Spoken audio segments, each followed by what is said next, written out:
Thanks everyone for joining us today. Yohai and I are here to talk about setting up compute infrastructure for sensitive data here at SciNet at the University of Toronto. Let's make sure there we go. Okay. So today's agenda, I'll give you a brief intro, just a couple of minutes talking a bit about SciNet, about S4H, which is our secure enclave. Yohai will talk to you for about 20-25 minutes about the technical side of things, and then back to me for the compliance. And so we're hoping to wrap things up around maybe 45-50 minutes, enough time for questions from you folks. Okay, so S4H, this is sort of our code word, we're calling it. This is a secure enclave at SciNet for HPC jobs involving sensitive data. I'll talk a little bit about sensitive data in a minute. We initially named this environment SciNet for Health, and I think what we've realized is that it's not strictly limited to to health data. There are industry partners who are looking to use this environment. People who without necessarily health data, whoever need to protect their sensitive data. So we're looking to rename this. We're in the process of talking about it, but for the rest of today, we'll be calling it S4H. So sensitive data, we've been using the U of T, the data classification standard definition. Highly sensitive research data, this is again in the research context, highly sensitive research data requiring stronger security controls. And I won't the rest of it there, right? Unauthorized access to closure loss poses some significant harm, to the subjects, to the university itself, et cetera. And so this is data that we don't ordinarily host on Niagara, our current cluster. And so there's a separate enclave that we're developing to host this data. Data custodians are generally speaking concerned about their data, their sensitive data, because it needs to go somewhere that they can trust, right? That's secure, that's stable, and that minimizes the chances of accidental loss or disclosure. So we've been working on this for a while now with our partners at U of T, Research Information Security. For those of you who know them, Sue McGlashan has since retired. She was a former manager, and Michael Laurentius is now in the acting role. Both of them have been hugely supportive in helping us guide this whole effort. This is something none of us have any experience doing. So we're all sort of kind of feeling our way through this together. And so they've been a really great help. And the VP of Research and Innovation, which is our parent organization at U of T, and Central IT, mainly the cybersecurity subgroup, have been giving us assistance and are supportive of our efforts. So why are we doing this at all?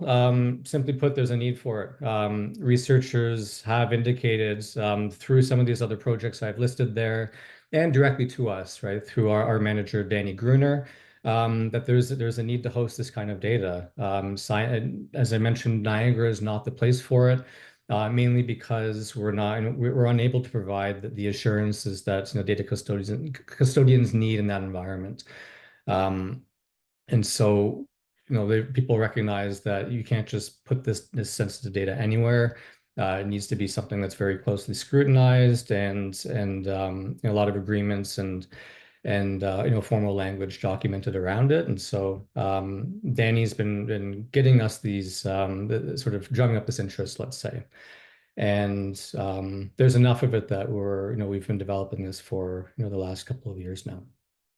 So I won't talk about these other organizations. I just put them here to show that we're not in this alone. There are other organizations who are looking to do this type of work.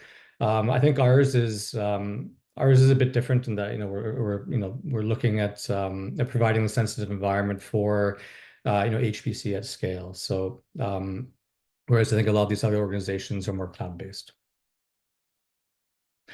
Okay, so that's my 5-minute blurb. I will pass this over to Yohai to talk about the technical and the architectural components of the S4H environment. Right. Let me repeat some of the introduction to SciNet that Shawn already made. So in case you're not familiar, we're the supercomputing center at the University of Toronto, and we provide Canadian researchers with computational resources and expertise necessary to perform their research at scale. And our main supercomputer is Niagara. And as Shawn also already alluded to, from next year, we'll be operating the brand new Trillium system. But in my talk, I will refer back to Niagara a few times. So before talking about sensitive data, we need to consider the balance of security and usability. Obviously, that's a spectrum. On one hand, you have an air-gap system, or the so-called Fort Knox approach, where users would have to go in person to a secure facility to do their work, and data can only go in and out on physical media under the supervision of the admins. At the end of this spectrum, you have no cybersecurity precautions at all, where if you have any security at all, that's mostly through obscurity, and that would be unacceptable to data custodians. As Shawn already mentioned, when you work with private health information or proprietary data, generally you're getting the data from some organization that would make you sign a data sharing agreement where you would commit to a certain level of cybersecurity. So Niagara is already doing better than most. It already has some cybersecurity measures in place. So SSH keys are the only way to authenticate. Passwords are disabled. We have mandatory two-factor authentication for all users. Security patches are applied to the system in a timely manner, and the admins are monitoring for suspicious or malicious activity, at least to the extent that it makes sense on a system like Niagara.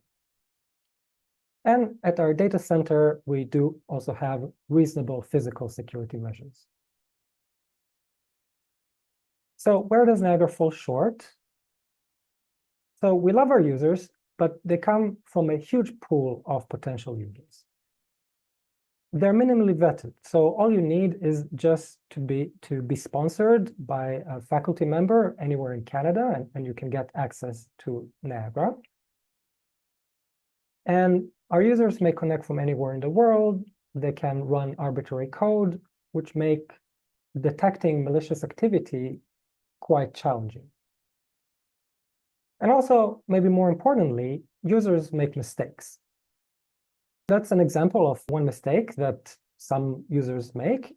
And those of you who are more cybersecurity aware would know that what this command does is opening up the permissions in your home directory.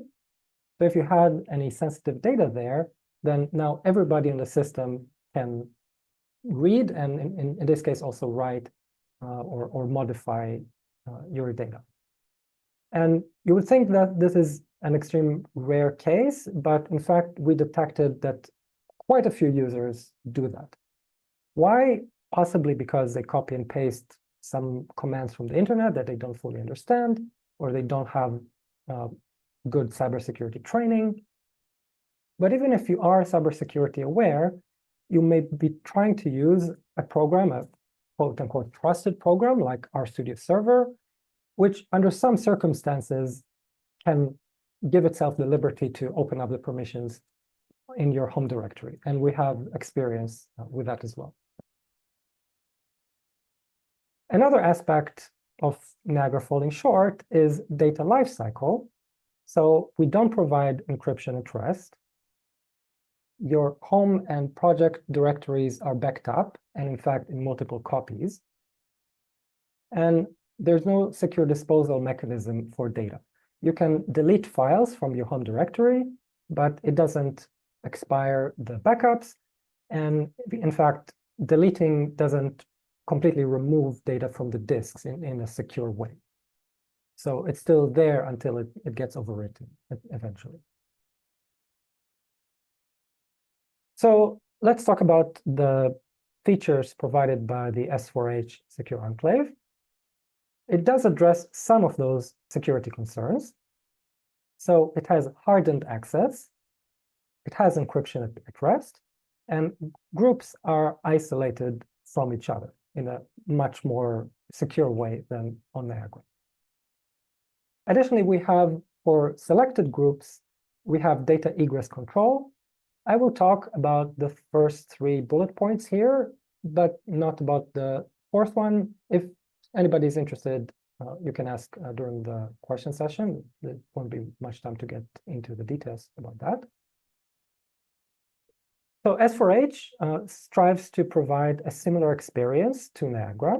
It is an HPC environment, so not a cloud type environment. And some of the other organizations that Shawn mentioned in the beginning do provide sort of similar kind of level of cybersecurity, but through a cloud environment. So that makes S4H a little bit unique. The nodes that we use for S4H are very similar to Niagara nodes. And the users may access the same software as they do on Niagara or any other Digital Research Alliance of Canada systems. And the support for the users is from the same team at SciNet. Still, it is not a Fort Knox solution. It's not an air-gapped system. It is better than Niagara, as I will show, but there are still compromises made for usability. But that level of security is satisfactory for our users, and Shawn will talk more about compliance. The status right now is that it is a pilot project at the University of Toronto, and as a result, it's available for free for groups at the U of T. We're online for a year and a half or so, since July 2023, and we onboarded 5 groups so far. Obviously, we want to scale it up, onboard more groups, and get out of the pilot phase of this project. So here I'll talk about the hardened access, which is firewalling and authentication.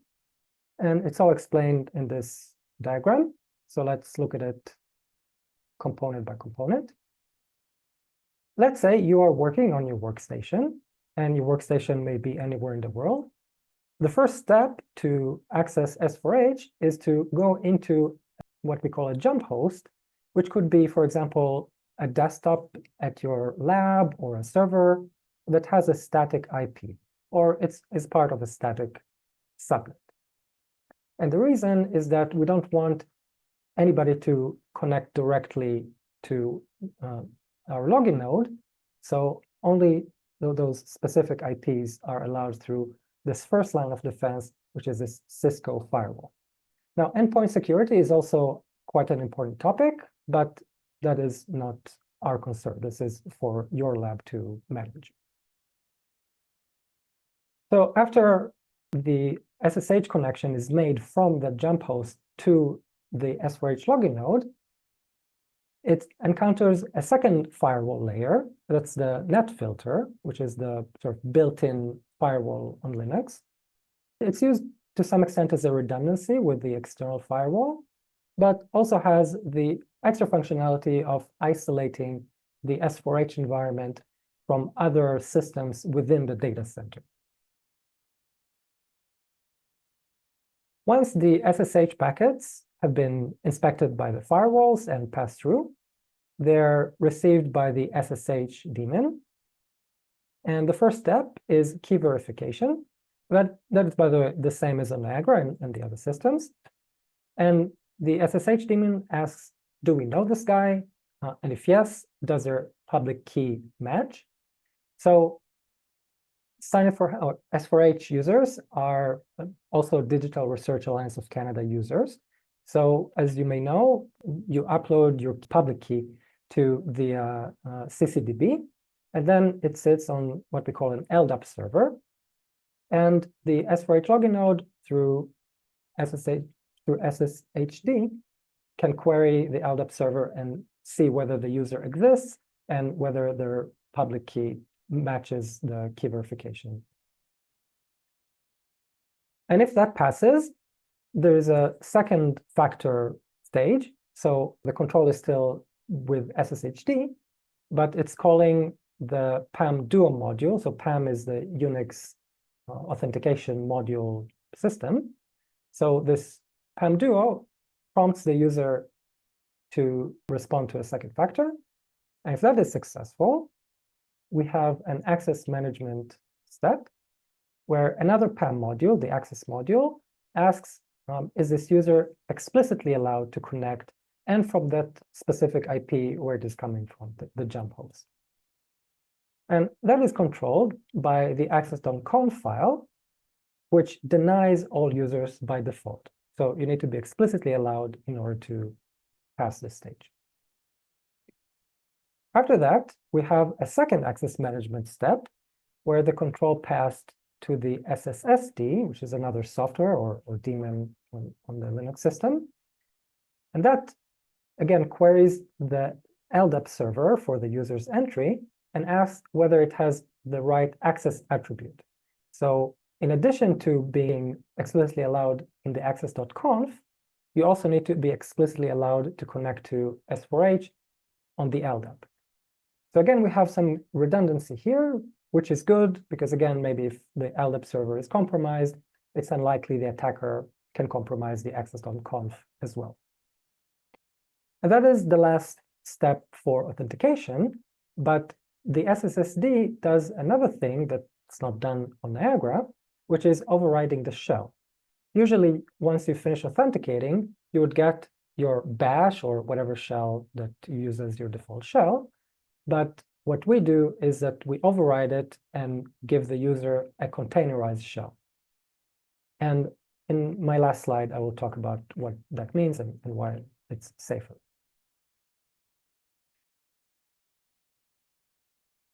Okay, so now I'll talk about encryption at rest.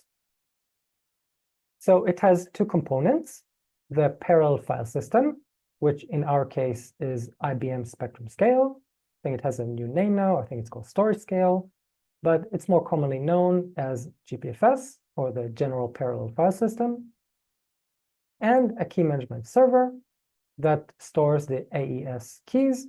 AES is the Advanced Encryption Standard. It's a very common and very good encryption protocol, and also very safe and pretty fast. Before talking about how these integrate into our system, let me answer this question. Can I enjoy encryption on Niagara or the other systems? And the answer is yes, but it's not straightforward. I'm plugging here the colloquium that I gave already last year, and it was more than an hour, so I won't repeat most of it. But just to summarize it in bullet points, you can use software encryption fully in user space, so you don't need the admin's help to encrypt stuff. But that's in contrast to the native GPFS encryption that we employ in S4H. It takes some time and expertise to set it up, and the onus is on you to do it correctly, which could be a challenge. But more importantly, cybersecurity is more than just encryption at rest. Okay, so the encrypted workflow, or the workflow of a job, this is how an HPC system would look like. You would have a login node, you'd have a scheduler, compute node or multiple nodes, and a storage appliance. And in our case, as I mentioned, we also have a key server. So we already talked about how the user passes through the firewalls and gains access to the login node. And let's say they've done it, and this user's name is Gandalf, and they are on the login node and they submit a job. What submitting a job means is sending the scheduler the information of your job, and then the scheduler just sits on it and waits for resources to become available. And once they do, let's say this compute node is available based on priority, etc., it sends the node the job information. But in our case, it also sends a certificate. This is a special certificate that's specific to the user who submitted the job. And that is sent over an SSH connection. Over that connection, the node also receives some instructions to make it more secure, so change some firewall settings and some settings related to the mounting. But once all of this is done, the compute node is exclusively used by this user who submitted the job. So on Niagara and on S4H as well, we schedule by nodes, which means that only one user exists per node. So you don't have any other people to worry about. And once a job started, so it could be a batch job or an interactive job, it's the same. Let's say you need to access a file. So what you do, or what the node does, it is reaching out to the storage appliance and asking for that file. So in this case, naria.dat in the user's home directory. The storage appliance is pretty dumb. It has no concept of permissions or encryption. It just sends the file to the node that asked it. And the file has metadata, and it has the data themselves, and the data are encrypted, but the data are just ones and zeros at the end of the day. But the compute node analyzes the metadata and see that they indicate that this file is encrypted using key with some ID 123. So in order to decrypt, the compute node needs to reach out to the key server, and it does so using the payment protocol. And it tells the key server that the user Gandalf requests key 123, and to prove it, here is their certificate that was previously provided by the scheduler. And the key server trusts the certificate authority that signed that certificate, and it knows that whoever owns the certificate is entitled to access key 123. So it returns the key, and now the compute node is able to decrypt the file. And it works the same way. If we want to create a file, then the file system knows that within the home directory, every new file that is created has to be encrypted with this key, 123. So again, it reaches to the key server with a certificate and asks for the key, and then it writes the file. So group segregation in the login node. Here, obviously, I skipped an important point, is that the login node itself also needs access to the storage. But the login node, unlike the compute node, is an actual shared resource. So you would have multiple users from multiple groups connecting to that one resource. So the way that we segregate them from each other is with OS level virtualization, also known as the container technology. And many of you have heard of Docker or Obtainer. In fact, Obtainer is the actual software that we use for this purpose. Many of our users on Niagara and other systems as well use Obtainer to create sort of portable software environments. But it's also very good at isolation, and that's why we use it here. Very briefly, there's a lot you can say about containers, but they're just processes with reduced visibility to the host or the host operating system where they run. System resource utilization, like CPU usage or memory, can be controlled very easily with cgroup, and that integrates nicely with containers. Each user gets their own container instance. And for those of you with more experience in the field, everything that we do is done in user space. So there's no set UID or privileged capabilities, which means that the attack surface is reduced. So how does this isolation of users or groups from each other works? So you can imagine this as being the real file system hierarchy in the home directory. So you have home, and under home you have several subdirectories, which are the home directories of individual users. In fact, I'm saying users, but you should understand them as groups. So that would be the global or initial mount namespace. But when we create a container, it creates a new mount namespace where the directory hierarchy looks different. So you have home, and under home, you only have this one subdirectory. And the user's container, their containerized shell, and all the child processes are attached to this one container, which bind mounts this directory from the global mount namespace. And similarly, when you have another container, they would bind mount their own home directory, And if they try to list /home path, they will only see their own home directory. Right, so there's plenty more to say about the technology, but I'll end it here and send back to Shawn. Great, thanks, Yohai. Okay, so I'm going to talk for the next 15 or so minutes about compliance. So Yohai explained the technical architecture. We need to figure out essentially how secure are we and how do we prove that to outside parties. There are a number of different compliance frameworks we could follow. I've got some of them listed here.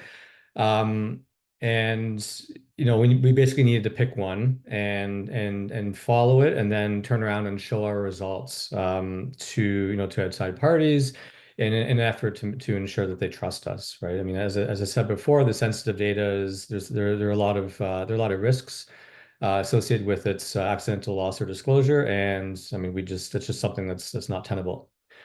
So now we're following U of T's information security control standard, which is largely based on CMMC, which is itself based on NIST 800-171. I'll explain more about all this in the next few minutes. Okay, so NIST 800-171. This is a security control framework. This quote here is directly from the NIST page. You can ignore the fact about federal agencies, doesn't apply to us. CUI, controlled unclassified information, anything that's essentially not classified that's still sensitive. Resident and non-federal systems, again, for our purposes, unimportant. Recommended security requirements. I mean, this is the bread and butter. This is why we're using this. It is a set of 110 controls that span 14 categories that cover essentially all aspects of cybersecurity. Of these controls, many of them are technical in nature. They are agnostic, though. They don't speak to specific, Windows or Linux-based recommendations. But technical all the same, and others are documentation related. And so, and roughly speaking, they break down this way. Some are, I mean, we've discerned that some are mainly technical, some documentation, vice versa. But suffice it to say, there's a good mix of both of these types. I'll note that like when we began our self-assessment, I'm sure it's the same for many other organizations, and we already met a lot of these requirements. So we weren't starting from ground zero. As Yohai alluded, I mean, we have a lot of controls in place already. And so there are a lot of these security requirements that we met.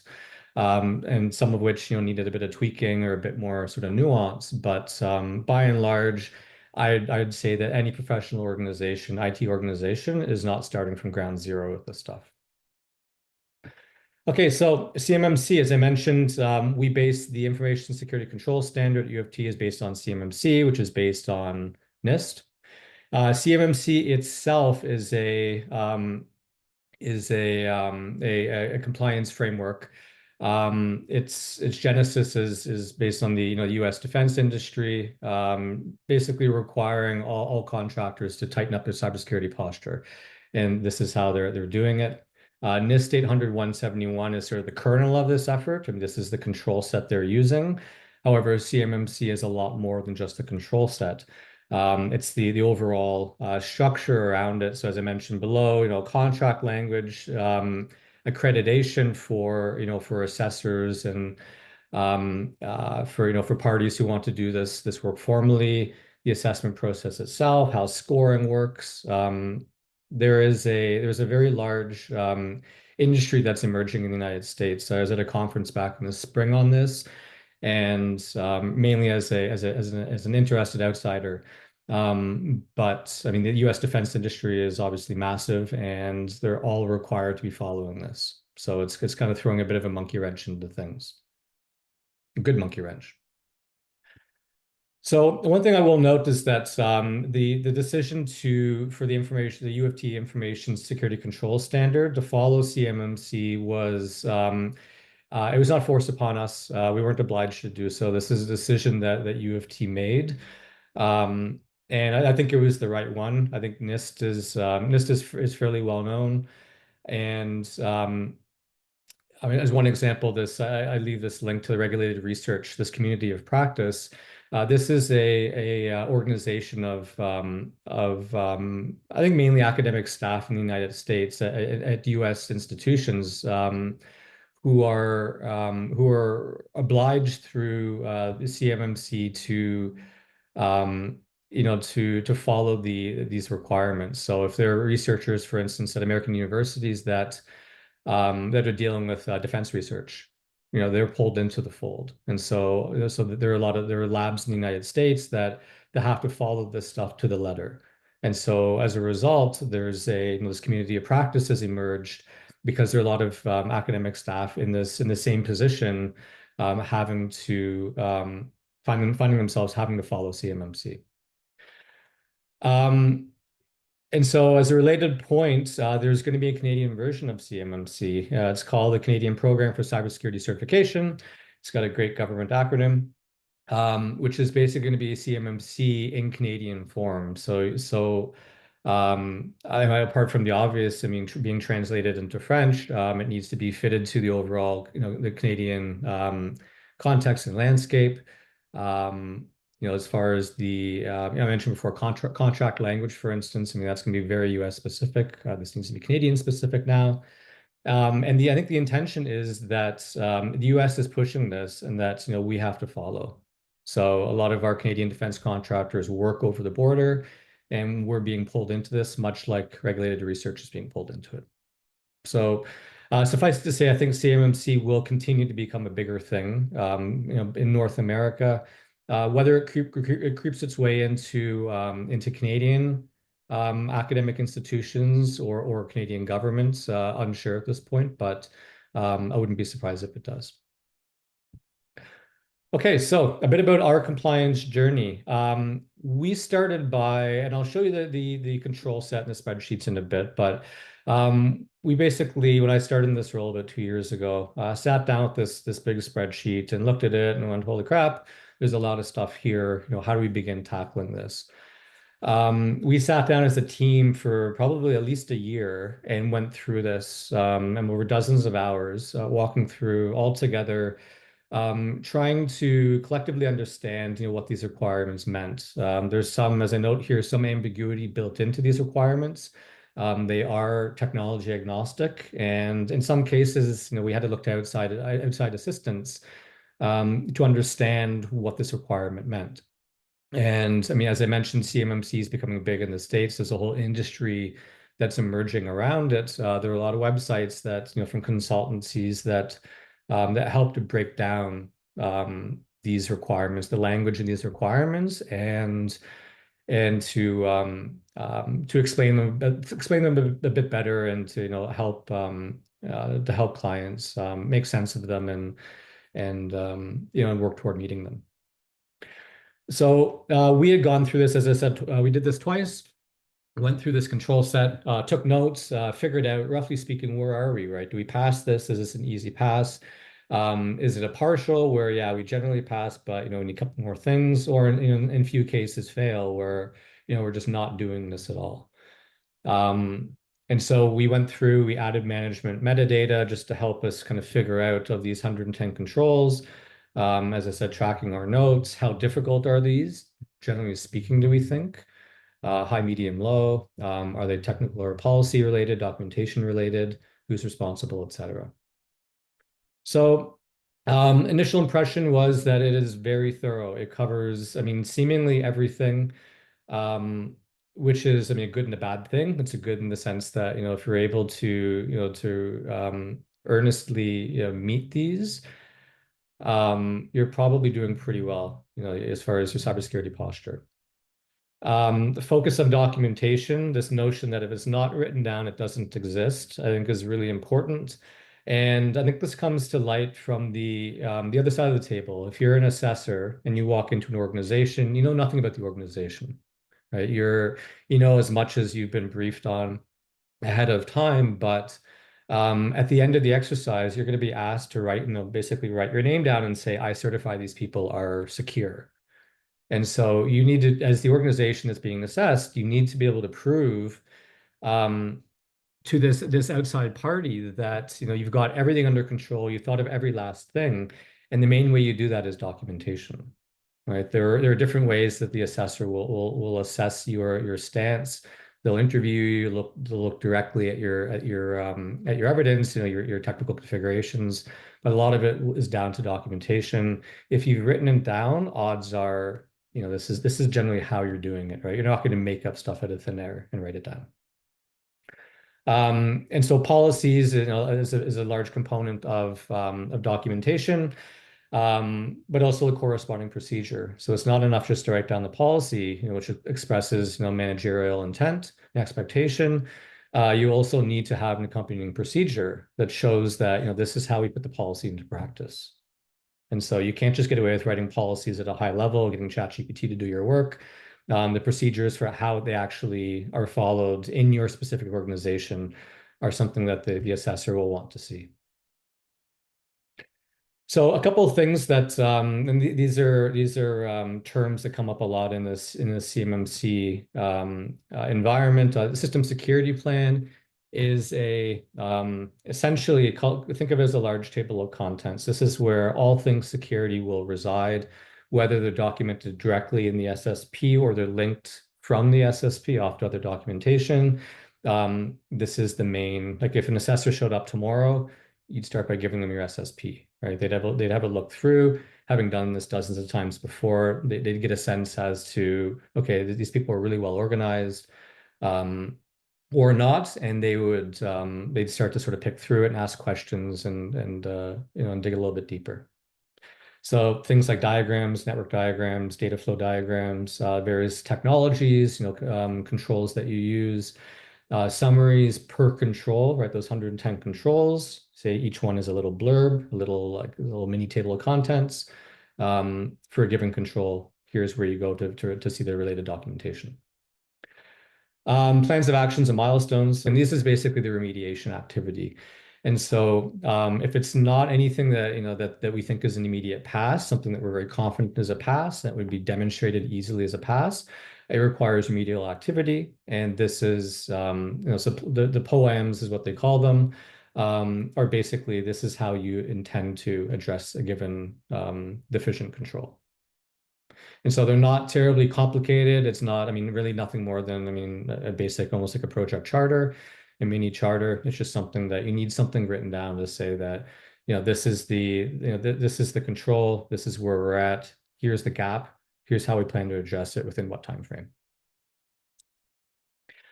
Okay, so I'm going to show you two templates really briefly. The first is the SciNet, this original template that we began following, that we've actually still been following. I'll show you a little bit of the metadata that we have. And then this is the U of T, this trusted infrastructure framework. This is sort of an evolution, an improvement on what we've been doing. And there's an element there I want to talk to you a bit about. Okay, so this is the U of T, or rather the SciNet template. And again, I'm not going to show you our data just because it's not terribly relevant today. We can see across the bottom here, these are these 14 categories. Obviously I'm not going to go through them all. 110 is a lot of controls, but I will focus on audit and accountability and just one for now, just for the sake of demonstration. So the code here, and this is the code that comes from CMMC, name of the control and the description. I chose this one because I think we're all as technologists or people adjacent to it, we all recognize that servers generate logs, right? It's an important thing. It's a log of the system's activity. I figured this will be something that you can all relate to. So create and retain system audit logs and records needed to enable monitoring, analysis, investigation of unlawful or unauthorized activity. So bad things happen, you need to have logs to be able to support the investigation and reporting and so on. And you can see just going down from here, so I find this one actually really, really fascinating. So not only do you have to have logs, but can you trace the actions of individual users so that they're held accountable? This is one that we talk a lot about, being that there's a balance between privacy and security, right? We can track absolutely everything you do on a system, but it's a bit creepy. Is it absolutely necessary? Right? These are things we discuss. Not only do you log, but you have to review them. regularly and update these events. Alerting in the event of a process failure, so your logging pipeline fails, how do you know? Right? They expect you to have a solution to that.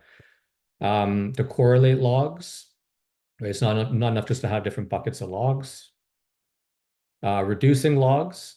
So you have an entire remote syslog server full of logs, thousands of SSH logs, right? Inbound SSH logs.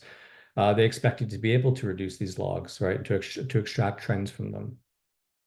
Making sure that your clocks are synchronized. Ensuring that your logging tools, your tools and the data can't be messed with by an attacker. Right. So if the integrity of your logs is compromised, then you can't rely on those logs. Or if the attacker goes in, deletes their path, you don't have a lot to go off of. So this one in particular is an example of how really fastidious this control scheme is. And briefly, so we went through an evaluation. How are we in respect to this control? Jotting down our comments. Roughly speaking, what's the type, difficulty, deliverables, what action items need to come out of this, and assignment. So the second one, this is the U of T one. I won't get into this one in detail, but I do want to talk about this assessment criteria, just again about how fastidious this control set is. This is again that same requirement. You need to create and retain audit logs for this purpose. And so the assessment criteria is going to break this statement down and say for the assessor, right, the person on the other side of the table, audit logs are needed, right? You need to have event types like broken down, the types of logs that you need. The content is defined, the content of the records to support these efforts. The assessor needs to verify that audit logs are actually created, that when they're created, they actually contain what's been promised, that that they're being retained according to a defined standard or a policy, and or rather retention requirements are defined and that they're actually retained as per the definition. So there are hundreds of these assessment criteria. And so what this means is that this overall effort is, as far as next steps go, this internal assessment effort that we want to do, right? Us SciNet with U of T Research Information Security is going to be a very lengthy one, right? So Michael Laurentius, as I mentioned before, is the acting manager of Research Information Security, is going to put on this hat and basically and walk through this on the other side of the table, pretending to be the assessor, and ask us questions and request from us documentation, to prove that we've met a certain requirement sufficiently. As far as this acceptable level of compliance, the scoring goes, I don't think we quite know yet. What is a reasonable score? 100 is simply out of the question. No organization is 100% compliance. I mean, the poems before indicate that if you meet a general level of compliance and you have a plan to address the remaining items, that is sufficient. As Yohai alluded, we do have a handful of clients so far that we have been onboarding. They have level 3 data, which U of T has approved us for. Level 4 data, which is going to be health, sensitive industry data, we are not yet. And so we need to both work to do this internal assessment and maybe external assessment, and find clients who are willing to discuss with us, have a dialogue about bringing their data to our environment. As I mentioned in the beginning, we need to gain their trust, and I think we do this through this compliance effort and showing them that we've undertaken this really rigorous effort, and we hope that that's sufficient to assuage their concerns. Part of this is a marketing effort. We need to get the word out, and our manager, CTO of SciNet, Danny Gruner, has been really great at this, working within the institution, within the ecosystem and the community to suss out who might be interested. And we've drafted what's called a security statement, and this is like a 3-page document that that describes a number of different categories and sort of our the nature of our stance with regards to each of them.